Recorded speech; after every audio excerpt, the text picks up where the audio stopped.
गंदम की फसल में पाई जाने वाली मुख्तलिफ इकसाम की जड़ी बूटियां भी पैदावार में 30 से 40% कमी का बायस बनती हैं। दूसरे पानी के साथ कौन कौन सी जड़ी बूटी को खत्म करने के लिए कौन सा स्प्रे करना चाहिए और पहले पानी के साथ कौन सी जड़ी बूटी को खत्म करने के लिए कौन सा स्प्रे करना चाहिए, आइए तफसील जानते हैं।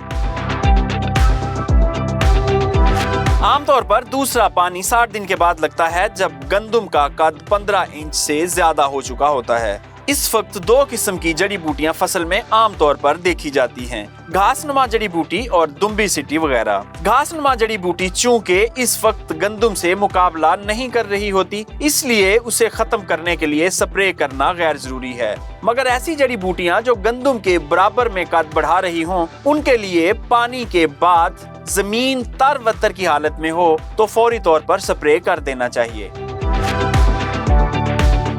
गंदम की जड़ी बूटियों को कंट्रोल करने के हवाले से मजीद जानने के लिए इस वक्त हमारे साथ माहिर गंदम काश्त मोहम्मद हमाद तनवीर साहब मौजूद हैं। उनसे इस हवाले से मजीद जानते हैं। अस्सलाम वालेकुम सर। वालेकुम अस्सलाम। सर, सबसे पहले ये फरमाएं कि इस वक्त जो गंदम की स्टेज है, आमतौर पर ज्यादा इलाकों में दूसरा पानी लग रहा है, और क्या दूसरे पानी पे गंदम की जड़ी बूटियों को खत्म करने के लिए स्प्रे करना रिकमेंड होता है? बिस्मिल्लाहिर्रहमानिर्रहीम। सबसे पहले तो बात यह है जी कि अगर आप पहले पानी के साथ नहीं कंट्रोल कर सके या स्प्रे कल जड़ी बूटियां नजर आई हैं तो नहीं स्प्रे किया, तो फिर आप सेकंड पानी के बाद उसके वक्र में देखें कि अगर कनोपी बन गई है, ऊपर आ गया है, उसके ये शैडो आ गया है, तो फिर तो आप नहीं कर सकते हैं स्प्रे, उसका फ़ायदा नहीं है इतना ज़्यादा। लेकिन अगर कंपटीशन में देखें कि ये जवी देखें, दुम्बी सिटी देखें, तो वो उसके साथ पैरेलल जो है ना वो फीड के साथ आती हैं, जिसकी वजह से फिर उनका कंट्रोल करना लाजमी होता है।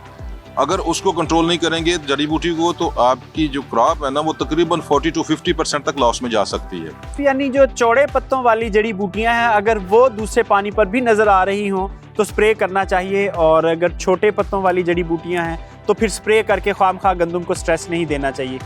देखिए जी, मैंने वही बात की है कि चौड़े पत्तों वाली अगर तो उसके साथ कम्पीट कर रही हैं, ऊपर हैं, उसके पौधे के ऊपर आ गई हैं या ऊपर आपको नज़र आ रही हैं, तो फिर तो स्प्रे करना चाहिए।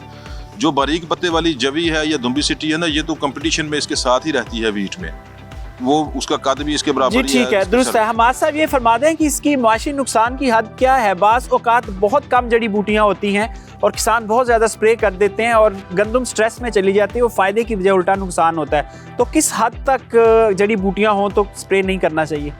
देखिए जी, अगर तो आपके फील्ड में आपको जड़ी बूटी कम नज़र आ रही है तो उसको कोशिश करनी चाहिए कि अगर हमारे पास लेबर अवेलेबल है तो लेबर से जो है ना उसको गोडी करवा लें, उसको जो है ना वो हाथ से मैनुअली जो है ना वो रेडिकेट करवा लें।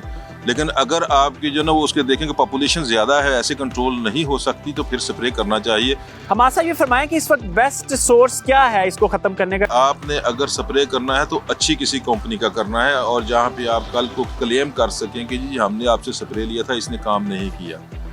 हम इतना ज़्यादा खर्च करके, इतना ज़्यादा पैसे लगा के गंदम की क्रॉप लगाते हैं, लेकिन स्प्रे करने के लिए हम जाते हैं किसी डीलर के पास, तो वो कहता है ये जी आपको 1000 रुपये की स्प्रे है, नहीं जी मैं आपको 800 में दे दूंगा। हम बड़े खुश होते हैं कि 200 रुपया बच गया, लेकिन गंदम की जो है ना स्प्रे, हम इस पे कंप्रोमाइज़ नहीं करना चाहिए। अच्छा सर, कुछ साइंटिस्ट रिकमेंड करते हैं अमाइनो एसिड्स का स्प्रे कर दें तो स्ट्रेस रिलीज हो जाता है, क्या ये दुरुस्त है? सब कहते तो है, लेकिन हम ऐसा एक्सपेरिमेंट को करते नहीं है। लेकिन पिछली दफ़ा हमारे पास थोड़ी सी आई थी तो अमाइनो एसिड का, लेकिन वो तो टाइम के साथ वैसे ही रिकवर कर जाता है, स्ट्रेस तो आती है। जी, मोहम्मद हमाद तनवीर साहब, आपके वक्त का बहुत शुक्रिया।